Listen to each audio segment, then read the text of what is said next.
we've got the live stream show that takes up some time, and then we've been working on we have these, or a line, Bandcamp official bootleg releases that we've been doing, which, we eventually will have the entire history of Pere Ubu, available in, chosen concerts from the decades. And, and I've been doing a lot of paperwork, which is not fun, but, not fun, but necessary. Well, yeah, but I haven't done much creative work in the last couple months. But next week I'm taking off. I'm gonna put a notice up on my email saying I'm away for a week. Unless you're gonna give me $1 million, leave me alone, sort of thing. And so that'll be fun. When I'm doing creative work, I really have to have very, blank days where, maybe most of the day I'll just be sitting watching TV or just sitting here and staring at something, and it doesn't look like I'm doing anything, but, I'm getting ready to do something. So, it's get ready to do something. And when I'm ready to do something, I do it all in about 20 minutes. And, then I'm done for a song or for a half an album or something, but it might take me 4 days of staring at the wall to get there. But, it's part of the process. It's what I've always done. I heard you on a recent interview discuss the process, and it sounds like part of it is really just taking in as much media as you can. I mean, you listen to a lot of top 40 radio. No, I don't listen to a lot of top 40 radio. Number one, it goes in spurts. I tend not to listen to top 40. I like, you're not English, are you? I'm not. Okay, I can't tell anymore. I'm based in New York. Yeah, all right. Well, I listen to Radio 1, which is maybe the best commercial radio station in England, because at night and in the early mornings, overnight, basically, they play a lot. I don't know what they call this modern music, but they play this modern music, which is, for modern pop music, pretty cutting edge. I don't know what they call this stuff anymore. I've never paid attention to what somebody calls something, but it's pretty adventurous. It's cutting edge for pop electronic stuff, And once in a while, at a certain point, I'll listen to maybe a week or so of pop radio just to sort of see what's going on, but not for any constructive reason, but just as it's what I do, I like radio. I like to listen to radio, but I tend to not listen to music. I listen to Radio 3 with BBC 3, which is the classic station, and there's a couple rock stations that are pretty good. I'll listen to those. Most rock music, though, is devoted to middle-aged white women and teenagers, and so I've become, as I usually do every couple of years, totally disillusioned with it, but after 40, 50, 60 years of being disillusioned, I'm used to it. Maybe I got the wrong impression, but having heard you describe it before, it almost sounds like, if not a chore, then kind of a homework assignment that you give to yourself, from the standpoint of it's not entirely enjoyable. Well, no, I just don't. I listen to things differently than maybe a lot of people. When I'm here just on my own and I'm doing something, I'll just put one album on that I like, and I'll play it over and over and over. It's on endless loop, so all day long it might be Funhouse by the Stooges, or it might be a Peter Hamill record, or a Van de Graaff, or it could be almost anything. It's just I put something on and I'm enjoying it. Well, I just play it again. Kirsty's never understood how I watch TV. I don't care what I come from a very 60s American view of watching TV, which is you just watch it. You know, I'm not trying to understand what's going on or get quote unquote anything from it. I'm just watching it. There is a very famous incident, not famous, but there's a well-traveled incident with my ex-wife where we were watching Blade Runner, and she says to me, something that Harrison Ford was a replicant, and I said, "What? How a replicant?" And she said, "Well, didn't you notice that scene with the unicorn?" And I don't know how well you know the movie, but yeah. The dream with the unicorn, and then the carved unicorn. Yeah, and various things like that. And she said, "Well, what did you think that was?" And I just thought, well, it's just something that happened in the movie. It didn't seem to me that it was supposed to mean something. It's not that I'm stupid. It's just when I'm watching TV or a movie or something, I just sit there and watch it. It's like, oh, look at the colors, stuff like that. I think there's a value in being able to turn your brain off for a bit, or at least turn off that sort of hyper analytical side. Well, I suppose I'm analytical. You're opinionated for certain. Yeah, well, I suppose I'm analytical. When it comes to if I'm writing a new song, and I've got a piece of music I'm working to, I'll sit there and endlessly, study the sound and study the music, and I'll just study it. And I'm not sitting there thinking anything. I just study it until it becomes clear to me what it's about.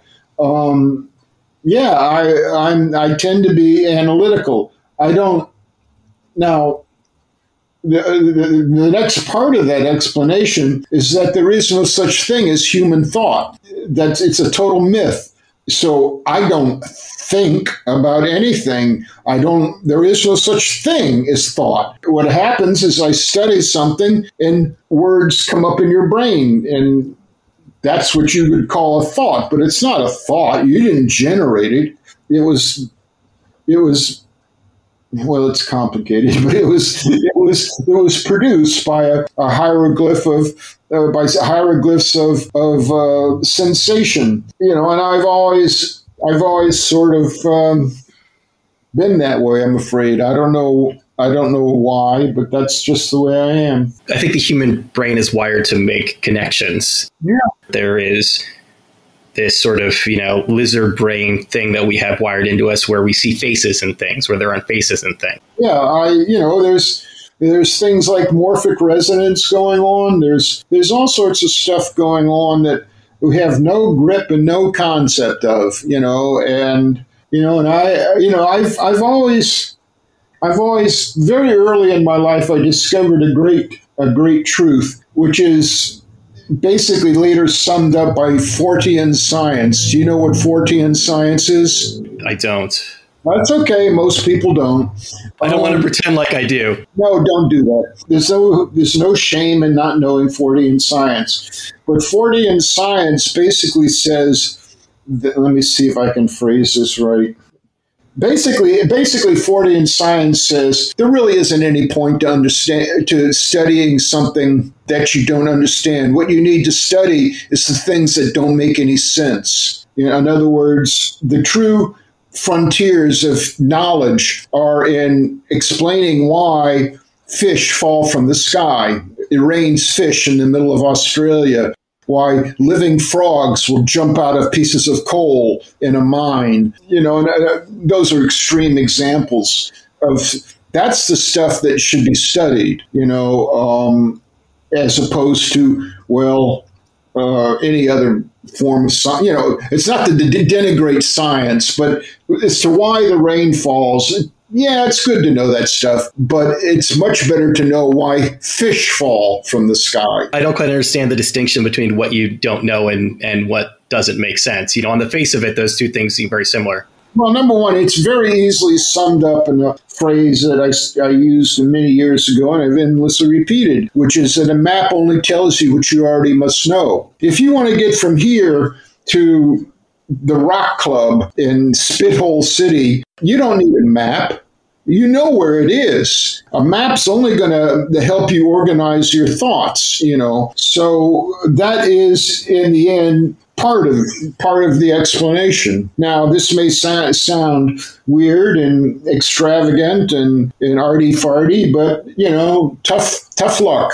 One of the things that I've gathered, obviously following your music, but also even more so listening to interviews that you've done, is I think that you're somebody who tends to think to some degree in abstractions. Now, I say this specifically, I heard you discussing in terms of playing with musicians about how they tend to focus in parts and you tend to focus on the music, which to me, the distinction there seems to be one of a specific piece of music you can write out and an abstraction or a feeling or a theme or a tone.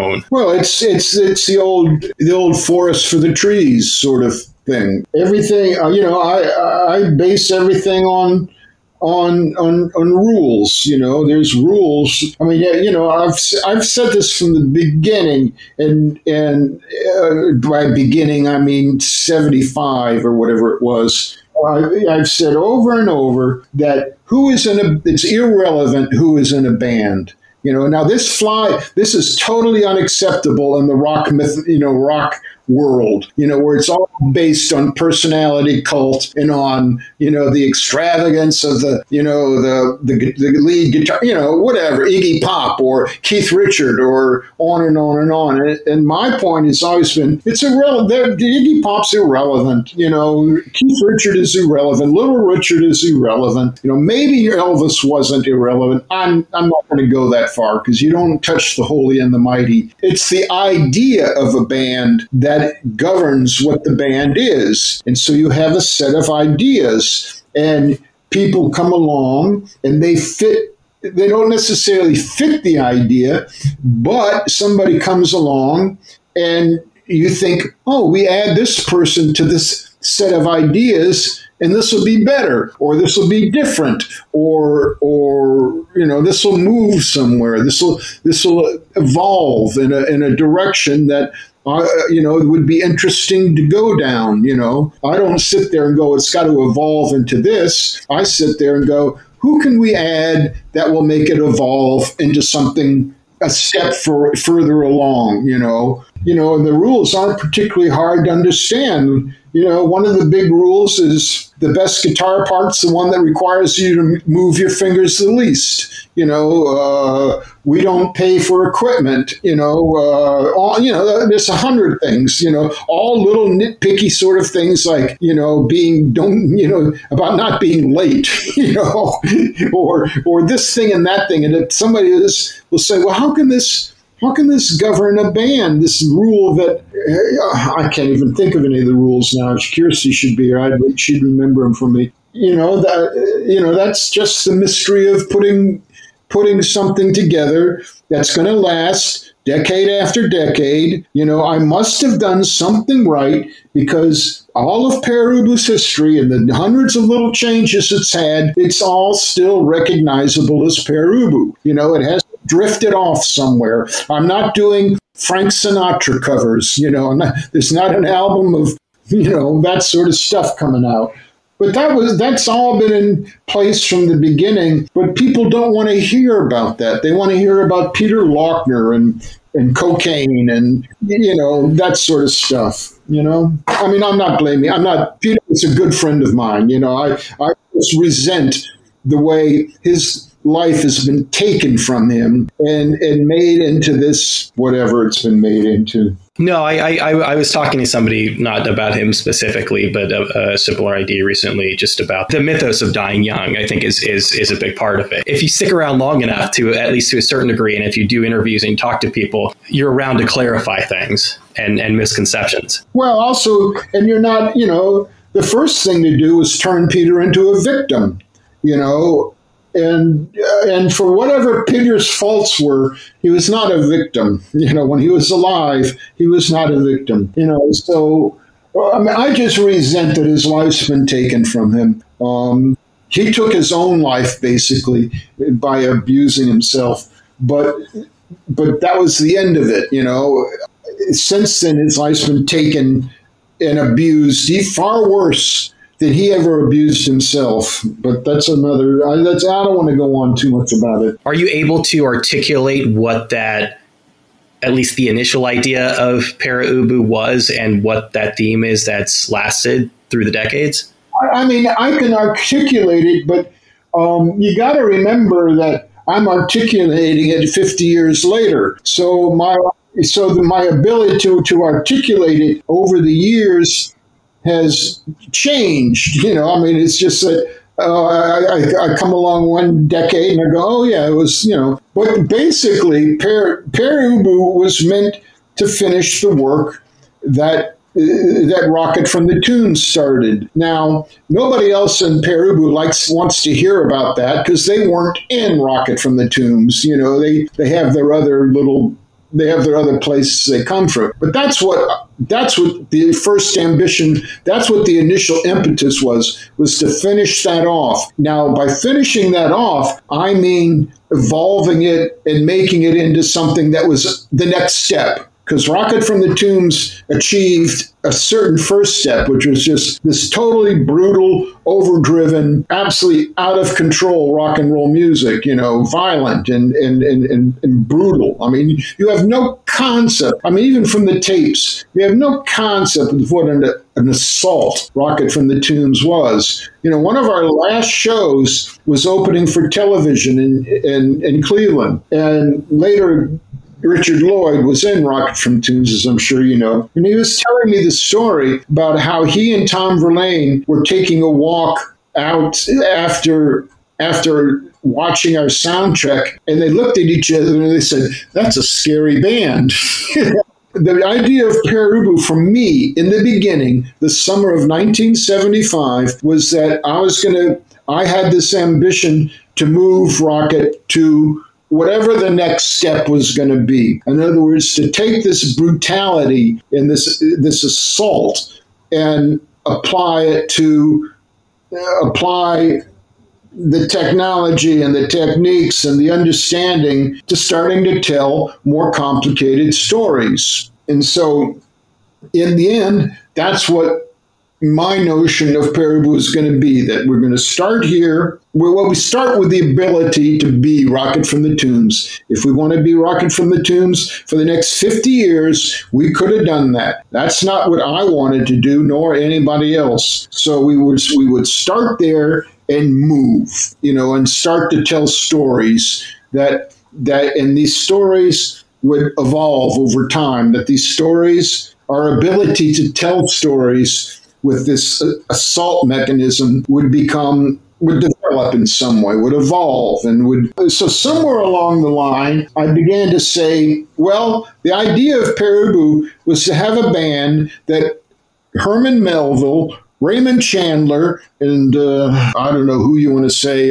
William Faulkner would have wanted to be members of if they were kids growing up in the early 70s. They would want to be, instead of being, because in the early 70s, you know, if you ever read the Charlotte Pressler piece, those were different times. You know, she talks about how there was this, about the Cleveland Underground, the people that were making up the Cleveland Underground. And she talks about how, you know, in 10 years earlier, this group of young men and women moving into young adulthood would have gone into literature or painting or something else. But in the early 70s, there was no other choice for these same people but to go into rock music. You know, and so if William Faulkner, if all of these, you know, if these people had been alive in the early 70s, Pere Ubu would have been the band they wanted to be in. Tom Verlaine was doing the same thing with television. You know,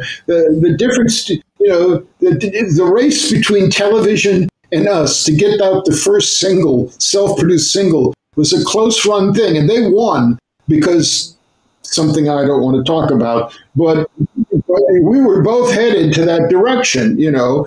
And there, in that period of time, you know, there was the Residents, there was television, and Talking Heads hadn't come along yet, but they were bubbling under somewhere. I know there was a band in Indiana who I cannot remember their name, who were deeply impressive, and other people around the country, basically all of whom disappeared and were wiped out by punk or whatever you want to call it. Not to put too fine a point on it, but essentially what it was then, and I guess to some degree has continued to be, is a vessel or a vehicle for the stories that you want to tell, for what you want to do as a writer. Yeah, well, one of the first thing I said when Peter Larkner said he wanted to be in the band, I said, all right, I'm the only songwriter. I mean, in other words, only lyricist. I'm the only singer. We're not doing your songs. We're doing new songs, and I'm going to write the words, and so, yeah, I mean, in the end, with rare exceptions along the way, I do the writing, and because I'm doing the songwriting, the lyric writing, we only do songs that I want to do, which in certain times has caused trouble. I mean, Tom basically quit the first time because of that, because he would write these pieces of music, and there's one particularly infamous within the secret Pere Ubu history that, I basically devastated, just tore it apart. I mean, in the end, I only used 2 overdubs, and the whole song was reduced to 2 overdubs. The rest of it was all, I didn't have any, I discarded it basically. And so that caused some resentment. And at various times it causes resentment that nothing gets done unless I agree to do it. Tough. Would you say that you're a difficult person to be in a band with? No, I'm a very easy person to be with a band. Talk to number one, I think my last count, there have been 21 members of Pere Ubu over the years. Of those 21, any 20 of them would play with me again in a moment. Tom's been in the band 3 times. Tony Mamoni's been in the band at least twice and maybe 3 times. I don't know. Talk to Dids or Keith about me, or, I'm uncompromising. If I don't believe that you're giving the best that you've got, then you're going to get shit from me. Your life's going to be hell, because I know what you can give me. I know what you can give give the band. I know what you're capable of, and if you happen to do something substandard, I'm going to tell you, I'm not going to say all that shit, but I'm going to say, I'm going to get you to do something, So, no, but in Pere Ubu, in the vast period, and by Pere Ubu, I mean all of my solo bands. Basically after 1982, Song of the Bailing Man, Pere Ubu continued. It was called David Thomas and the Pedestrians. It was called David Thomas and the Wooden Birds. It was David, whatever it was. All of those bands were based on Pere Ubu principles and were assembled, and they worked like Pere Ubu. Now, Richard Thompson's not some slob that you can order around. Richard Thompson loved working with me. People who work with me know they're never going to get any money to speak of. I mean, you get paid, but it's not going to keep you in and whatever. There's the thrill of working in Pere Ubu, doing something that's going to amount to something. Now, it's not going to amount to girls or a house in Malibu or, any of that other stuff, but it amounts to something that you can take pride in. I had Alid on the show a few years back, and one of the things that he told me that I found both fascinating and amusing was that his synthesizer work, fairly early on into the history of synthesizers, he was just experimenting with so much stuff that he was essentially creating sounds that were essentially impossible for him to replicate on the stage. Yeah. I know that Pere Ubu, in a sense, was, you can correct me if I'm wrong on this, but was kind of created to be a studio band from the standpoint of you were creating these products versus the live experience of Rocket. Right. If you listen to any, if you ever have access to unedited tapes of those early shows, there's long gaps between the songs. There's just endless gaps. With Alan basically repatching his machine. Eventually, he got to sort of a universal patch that he was satisfied that he could just basically have one setup that was quickly changeable. No, that's how I started. That's where these stories began to come from, because I'm standing then on stage like a limit, minute after minute. I mean, a minute of nothing on a stage is a long time. Yeah, especially when you're the singer. Yeah, and you're in a grubby rock club, I mean, so I started just having to doing something, just yakking or telling some story or just making some sound or something, just because, what the hell am I supposed to do? I'm not going to stand there, I have to keep entertaining the people, and we're, it's part of the gig is that we're entertainment. I mean, I don't see this. Now, I'll talk about the art of Pere Ubu, but I don't see this as some sort of art project. People pay us good money that they've worked hard for, and we owe them a show. Now, we don't owe them what they want to see or hear. We owe them the best that we can possibly deliver, what we want to deliver. But we owe them that, so there's a difference between that and pleasing the audience. We don't owe them pleasure. We don't owe them a good time. What we owe them is Pere Ubu, the best that it can be done. Is that complicated by the fact that you're sitting down on stage? No, I can sit on stage better than a lot of people can stand on stage. Obviously the days of any kind of, I've done well over 1,000 shows in my life. It's probably more up like 1,300 because I've lost a lot of them. But, but those days are gone. I mean, we have a show coming up in February, which is going to be an actual show in front of actual people. I'll do the best that I can to walk on stage, but from then on, I've got to sit. I just I can't stand that long. Now, I know this is not rock and roll and all that other stuff, but tough. As long as I, one of the things when I first started sitting, before I had to sit, but I thought, I'll just go and sit, was that my singing got proportionately better. I was just the only thing I had to do was sing. I mean, I'd wave my arms a bit, that sort of thing. But I could concentrate totally on singing, because even when I didn't have problems with my legs, I was always worried about falling into the drums or stumbling over something, or because I would be moving around a lot. And so a large part of my brain was used up with just staying on my feet, Well, now I don't have to think about anything but singing and the song and what everybody is doing and how it's all fitting together. So, from a strictly vocalization point of view, it's a brilliant move. I've heard you say something along the lines of you don't or didn't like your voice or how you sang. Has that changed over the years? No, I don't like my voice, and I don't just dislike singing. I hate it. I despise it. I resent it. I don't see why I have to go out and sing, but if you want you did this to yourself.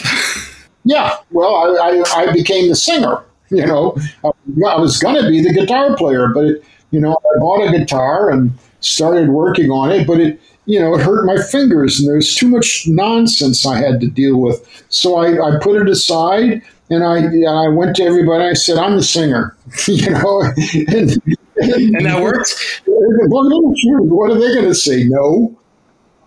And so, and I wasn't very good at it for a while, but, or at least as good as I could be.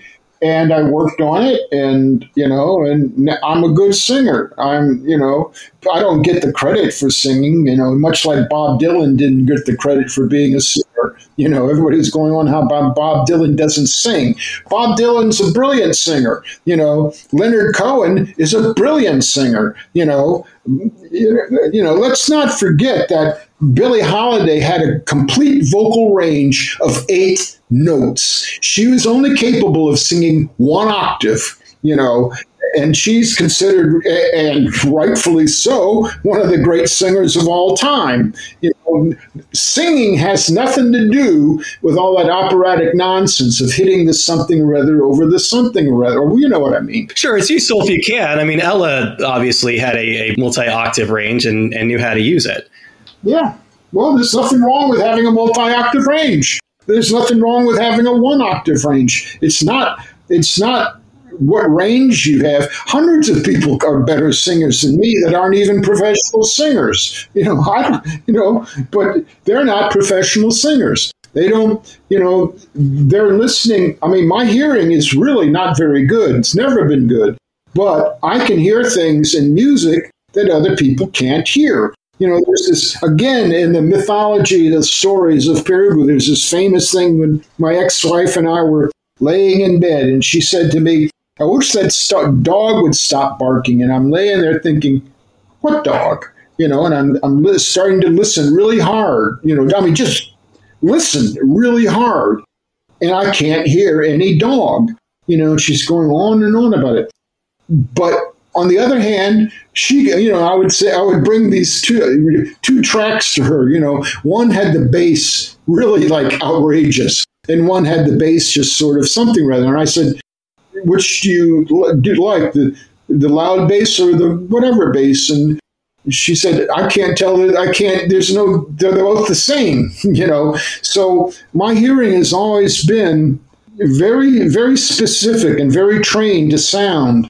Another story from the past is, when I realized it must have been 94, somewhere in there, I realized that I was tone deaf, because how would I know if I was tone deaf or not? You don't have any idea what anybody else hears. It's like color blindness. Yeah. So how do I know what you're hearing? I only know what I hear, so I realize from various things that I really can't tell the difference between one note and another note. Unless the notes are sounding in a basically an acoustical environment. Now, in the studio or something, I could tell that one note was technically higher than the other note. Except when I listen to the lower note, and this is, someday you ought to, if you listen to a low note, it has all the frequencies of the high note in it. It's just they're subtle. So I would always hear in a low note all the frequencies are what are in it. In a low note, there's going to be something at 15,000 hertz or whatever, kilohertz or whatever, above human hearing, but it's in there, So I would listen to it on its own, and it's in a pure acoustical environment. I would listen to that low note, and I would hear the entire range of frequencies. Now, if you put that low note in a nightclub or in a recording environment or in this room or whatever, then it's all clear, very clear to me. I hear the entirety of the sound. It's like when music is on and somebody is talking to me, I don't hear them. I'm listening to the music. Doesn't matter what it is. If you want to dial me out of a conversation really quickly, put some record on and I won't listen to you anymore. It's the same with women's voices. I've always, there's very few women singers I like. It's because women's voices have a set of frequencies in them just because that's the way they are. They have a set of frequencies that I find intolerable. Now, those same frequencies are intolerable in my own voice, which is why over the years I've had to learn where those frequencies are and dial them out. And I've finally gotten to basically where I know where to dial them out. It has nothing to do with them being women or anything, because I hate the same sound in my voice. It's just that's the way my hearing is. It's not like your hearing or anybody else's hearing. What's the difference? Why shouldn't it be different? Is it physiological, or is it just the way that you sort of trained your brain to listen to music? Oh, I'm sure there's some physiological thing. I don't know. What's the point? Why should I even bother wasting time to answer the question? That's the way it is. I don't need to fix myself. I'm fine the way I am. I don't feel any lack or need. No, it's not about fixing yourself. I just think it's interesting the way different people perceive things differently. It's really easily solvable. I get the EQ meter and I dial out, I dip out that frequencies and then I go, oh, that's good. It's like, you're kind of doing it for yourself because probably a majority of people or maybe everyone who listens to it won't react to the music in the same way. But no, nobody thinks it, it makes any difference. Everybody is saying, it's like that. The other infamous moment in my life was when I was doing the vocals to a song called Semaphore, which was on the Variations on a Theme album, I think. Well, anyway, I went into the studio.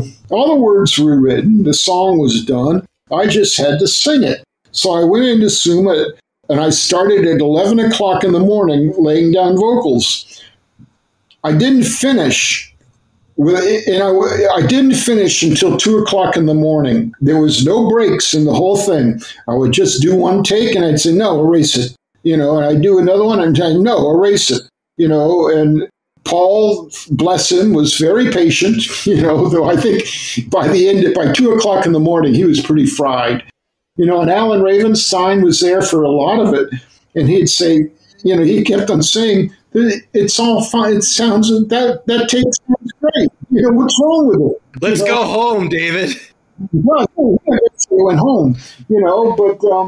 But it wasn't right. So I kept doing it until I got it right. And from that point onwards, I've never spent more than 3 takes on a vocal. I'll do one take just to get the ranges worked out and just the sound of the mic right and on that. Then I'll do a second take, which is generally the take I go with. And then I go a third take, which is I know where the weak points are in the second take. So I go in and concentrate on picking up the weak points in the third take. And ever since, not literally ever since, but basically since that experience, it's 3 takes and out. What was the process of going back and remastering some of these albums like, of sort of completely revisiting it and in a lot of ways completely re-EQing it? Yeah, I remixed them. I took them all, I took everything down to 0 again, and it started off with, I can't remember which one, but it started off with, because all through, it's very much like Orson Welles. Orson Welles never had any, after Citizen Kane, never had any money, never had any wherewithal to finish a movie in a proper way. It was always scrambling to get, shooting a scene in Spain, scrambling to get some money, continuing the scene in Tunisia or wherever. The Don Quixote was the big one of his that was just... Well, he's had a lot of big ones, that were like Magnificent Ambersons and, yeah. Well, all of them. Ambersons was a little bit closer to he had the end taken away from him. But everything else after the Ambersons was total desperation, and so I've never had the money to do things right, to do things with any amount of time left. It's like I can afford a week. Okay, we're going to go in and record, I will mix it and put it out, Okay, well, 40 years later, I have the technology, I have the time, and I thought, okay, for endless posterity's sake, I'm going to go in, I'm going to remix this, and get it the way it, quote unquote, should have been. So it started off, and I don't remember which album that was, but it started off there, and I thought, yeah, I like what's happened here. And I did a few more. Some of them I've decided I have no reason to remix them. They're fine. It all depends on what the process was and how stressed the whole thing was, at the time, of putting it together, and whether I had, because one of the main things that I need is just time, like to study what's happened and to fully comprehend it and know what's supposed to happen next. But if you have a week to do it, you go with what you got. When you're producing an album, there isn't the opportunity to, it's kind of a cliche phrase, but to listen to things with fresh ears because you're so immersed in it. Well, the point though is there's not, if you're doing it on a shoestring, there is no time to get, you can freshen your ears. All I do to freshen my ears is not listen to anything for a couple of weeks, for a month. I put it away and, I listen to it a month later. But, when you got a shoestring budget, there's no time for that. You don't enjoy the process of singing. Is there an aspect of the process of music making or music performing that you like in particular, that you still enjoy above others? No. It's just a thing you're stuck doing now? Well, it's just I don't enjoy. The only time I enjoy something, quote unquote, enjoying it, is when it's over. When I'm back in the hotel and I go, well, I dodged a bullet there. And the most complimentary thing I think is like, I dodged a bullet. It came out okay. It was all right. But all I ever do is see what's wrong with something. I don't. And even when I'm saying I dodged a bullet, it's I dodged a bullet. That doesn't mean it was by my standards good or whatever or exceptional. It just means I didn't screw up. I didn't run into the furniture. I remembered my lines. Mostly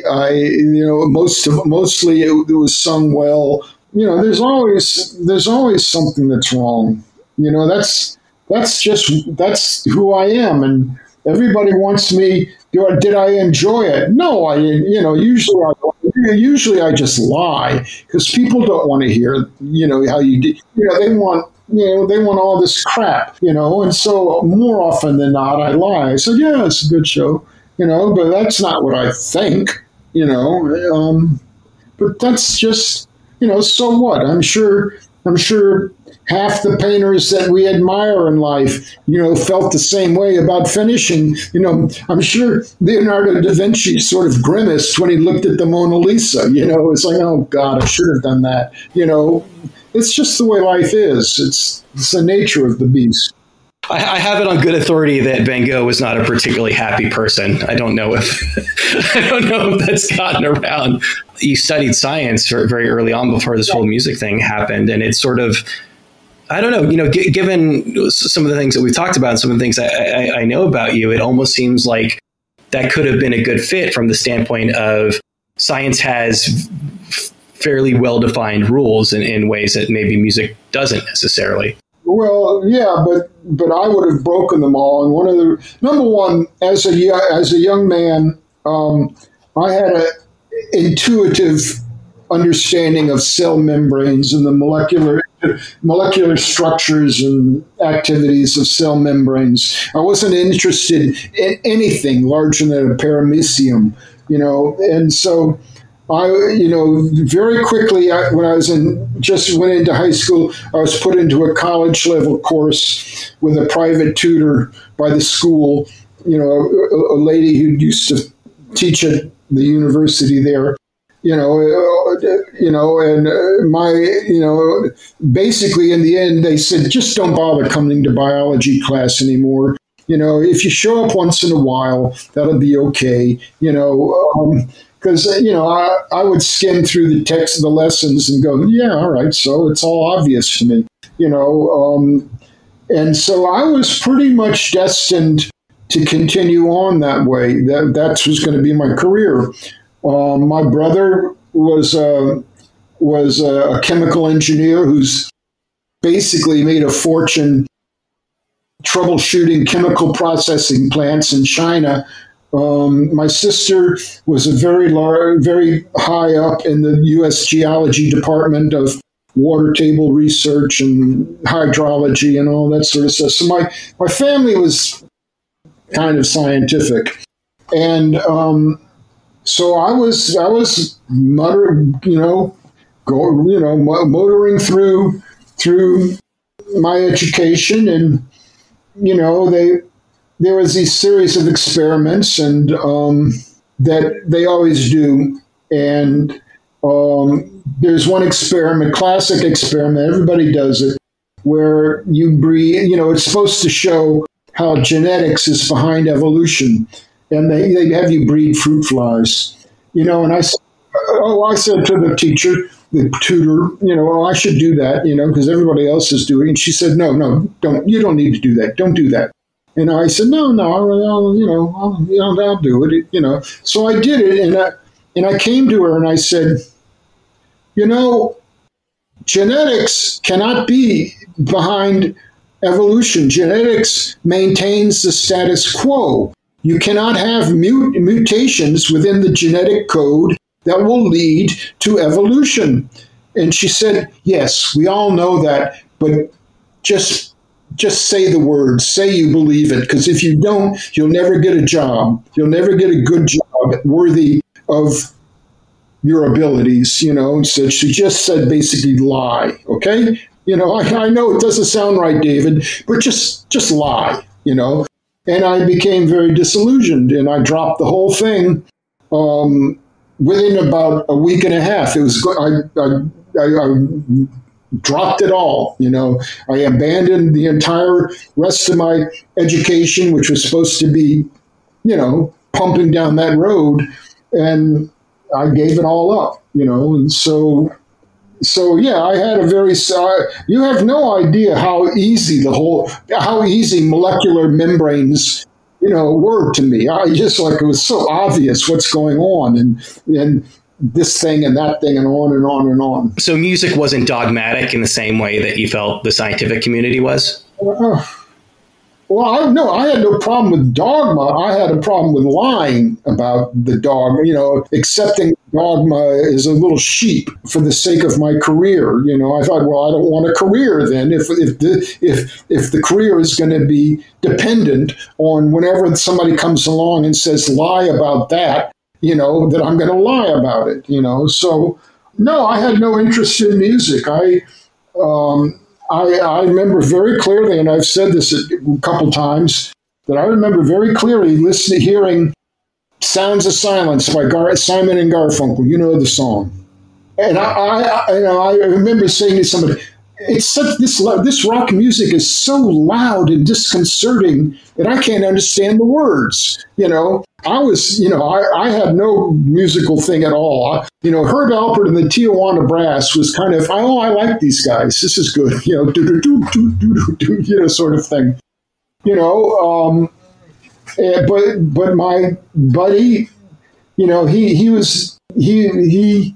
he was sort of an artistic-y sort of person, and we were good buddies, and he had a sound on sound tape recorder, and we would do we would do things, and he was into Uncle Meat and whatever, and he turned me on to Uncle Meat. So I went from Herb Alpert to Uncle Meat. I thought, yeah, this is good. I like this, and we were, he's the guy that I made the movie with, The Day the Earth Met the Rocket from the Tombs, which is this 20-minute stop action film about the invasion of Earth by little prune people, and it took us forever to do it frame by frame.